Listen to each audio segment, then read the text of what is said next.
Mexico के इंतहाई secure jail में चक्कर लगाता हुआ ये शख्स कोई आम आदमी नहीं बल्कि दुनिया का सबसे बड़ा और सबसे खतरनाक ड्रग स्मगलर एल चैपो है। इसके सेल में खास सीसीटीवी कैमरास लगाए गए हैं जिनकी मदद से 24 घंटे इस पर नजर रखी जाती है। इसके सेल में ना कोई रोशनदान है और ना ही कोई खिड़की, सिर्फ कोने में एक शावर एरिया बना हुआ है।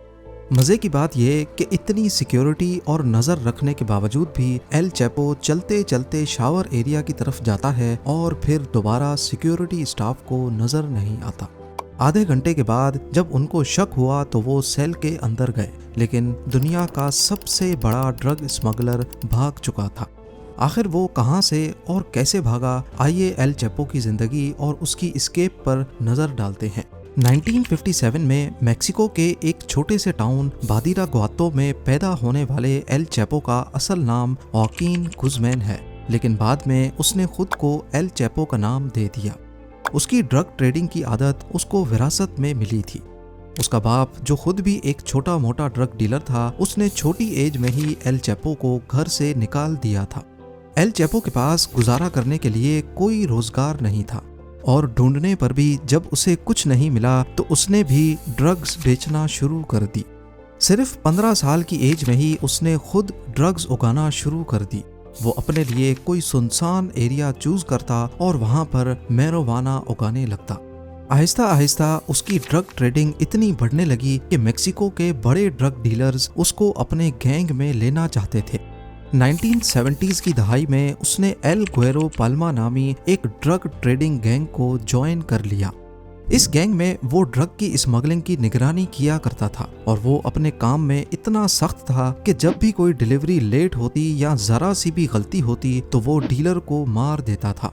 1980s में उसने उस वक्त के सबसे मशहूर ड्रग डीलर एल पड्रिनो गयार्डो के गैंग को ज्वाइन कर लिया।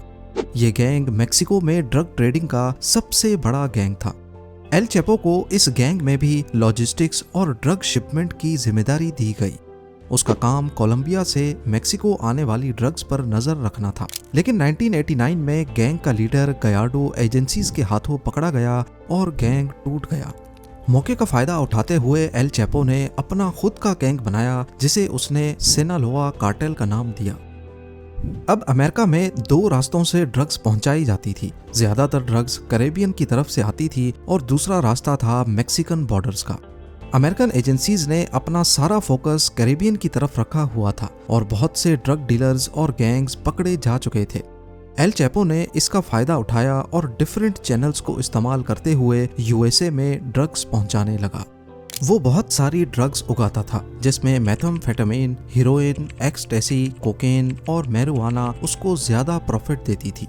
इसीलिए वो इन्हीं ड्रग्स पर ज्यादा फोकस करता, लेकिन ड्रग्स को यूएसए में पहुंचाना इतना आसान नहीं था और इसके लिए वो बहुत ही चालाकी का मुजाहरा करते हुए ये काम करता था। वो शुरू में ऐसी ड्रग्स जिनकी ज्यादा स्मेल नहीं होती, जैसा कि कोकेन, उसको फायर एक्सटिंग्विशर्स, चिली पेपर के कैंस या फिर कार की रिम्स में छुपाकर स्मगल करता था, जिसको ड्रग सूंघने वाले कुत्ते भी डिटेक्ट नहीं कर पाते थे। लेकिन मसला ये था कि कोकेन के अलावा दूसरी ड्रग्स इस तरीके से स्मगल नहीं हो सकती थी। इसीलिए उसने एक ऐसा तरीका इख्तियार किया जो उसकी पहचान बन गया, और वो तरीका था टनल्स यानी सुरंगें। वो लाखों डॉलर्स इन्वेस्ट करके एक्सपर्ट्स हायर करता और जमीन के नीचे ऐसी टनल्स बनाता जिसमें इलेक्ट्रिसिटी और वेंटिलेशन का पूरा सिस्टम मौजूद था, और उन टनल्स के जरिए वो यूएसए में ड्रग्स स्मगल करने लगा। 1990 में फेडरल ब्यूरो ऑफ इन्वेस्टिगेशन के ऑफिसर्स तब हैरान रह गए जब उनको एल चैपो की पहली टनल मिली। वो टनल 300 फीट लंबी और उसमें बिजली का मुकम्मल बंदोबस्त मौजूद था। टनल एक घर के अंदर निकलती थी जो एल चैपो का सेफ हाउस हुआ करता था, और इमरजेंसी की सूरत में वो इस टनल के जरिए भाग भी सकता था। एल चैपो को इस धंधे के सारे रूल्स मालूम थे, इसीलिए लाख कोशिश करने के बावजूद भी वो पकड़ में नहीं आता था। नवंबर 2010 में ओटे मेसा में एक और टनल मिली जिसमें ऐसी ही फैसिलिटीज मौजूद थी, लेकिन इसके अलावा जमीन पर रेल सिस्टम भी नस्ब था जिससे कंस्ट्रक्शन के दौरान मलबा और बाद में ड्रग्स ट्रांसपोर्ट की जाती थी। 2012 में टिजुआना, 2013 में फिर से ओटे मेसा में और भी टनल्स मिली। उसकी कमाल महारत को देखते हुए एल चैपो और उसके गैंग को किंग ऑफ टनल्स कहा जाने लगा। वो अपनी टनल्स इस कदर गहरी बनाता था कि ग्राउंड पेनिट्रेटिंग रेडार मशीन भी इसको डिटेक्ट नहीं कर पाती थी, और टनल्स की एंट्रेंस को वो चालाकी से छुपाया करता था, जैसा कि बाथरूम टब या फिर टॉयलेट के नीचे। टनल्स बनाने से पहले वो जगह को बहुत ध्यान से चूज करता था। उसने ज्यादातर स्मगलिंग यूएस मैक्सिको बॉर्डर पे मौजूद कैलिफोर्निया के शहर ओटी मेसा से करने का इरादा बनाया। उसने ओटे मेसा को 3 वजूहात की बिना पर चूज किया था। पहला ये कि ओटे मेसा 2 मेजर ट्रांसपोर्ट हब्स टिजुआना और सैन डिएगो के नजदीक था, और ड्रग्स को इन हब्स की वजह से एजेंट्स तक ट्रांसपोर्ट करना बहुत आसान था। दूसरा, ये एक इंडस्ट्रियल एरिया था जहां पर बहुत सी फैक्ट्रीज थीं, और फैक्ट्रीज की भारी मशीन्स और ट्रैफिक का शोर ज्यादा था, इसीलिए यहाँ टनल्स खोदना आसान था, क्योंकि खुदाई का शोर फैक्ट्रीज के शोर में छुप जाता था। और तीसरा रीजन है यहाँ की मिट्टी, क्योंकि इस शहर के एक तरफ समंदर है जो यहाँ की मिट्टी को बहुत नरम रखता है, इसीलिए यहाँ पर खुदाई करना बहुत आसान था। जबकि दूसरी तरफ पहाड़ हैं जो नरम जमीन को भी मजबूती देते हैं, और इसकी वजह से टनल्स कोलैप्स नहीं करती थी। यानी हर लिहाज से ये शहर एल चैपो की टनल्स के लिए बहुत आइडियल था। 9 जून 1993 को मैक्सिकन अथॉरिटीज ने फाइनली एल चैपो को पकड़ लिया और उसे 20 साल कैद की सजा सुनाकर जेल में डाल दिया गया। लेकिन ये जेल भी उसके लिए उसका ऑफिस बना रहा। वो जेल स्टाफ को रिश्वत देकर अपने लिए हर एक सहूलत हासिल कर लेता था, और अपनी बिजनेस मीटिंग्स भी अरेंज करवा लेता था ताकि उसका काम चलता रहे। 2001 में सुप्रीम कोर्ट ऑफ मेक्सिको ने एक फैसला किया, जिसके बाद यूनाइटेड स्टेट्स और मेक्सिको के दरमियान कैदियों के तबादले का प्रोसेस इजी हो गया।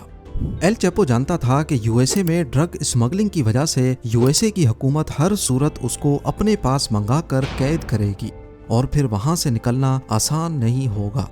इसीलिए एल चैपो ने पहली बार मेक्सिको की जेल से भागने का मंसूबा बनाया। उसने जेल गार्ड्स को $25 लाख की रिश्वत दी और लॉन्ड्री बास्केट में बैठकर जेल से भाग निकला। अगले 13 सालों तक उसने फिर से अपनी टनल्स, ड्रग ट्रेड और दूसरे क्राइम्स की वजह से बगैर पकड़े यूएसए और मेक्सिको की सरकार की नाक में दम किए रखा। लेकिन 13 साल की मेहनत के बाद मैक्सिकन एजेंसीज को उसकी एग्जैक्ट लोकेशन पता चल गई और उसके घर पर रेड कर दी गई।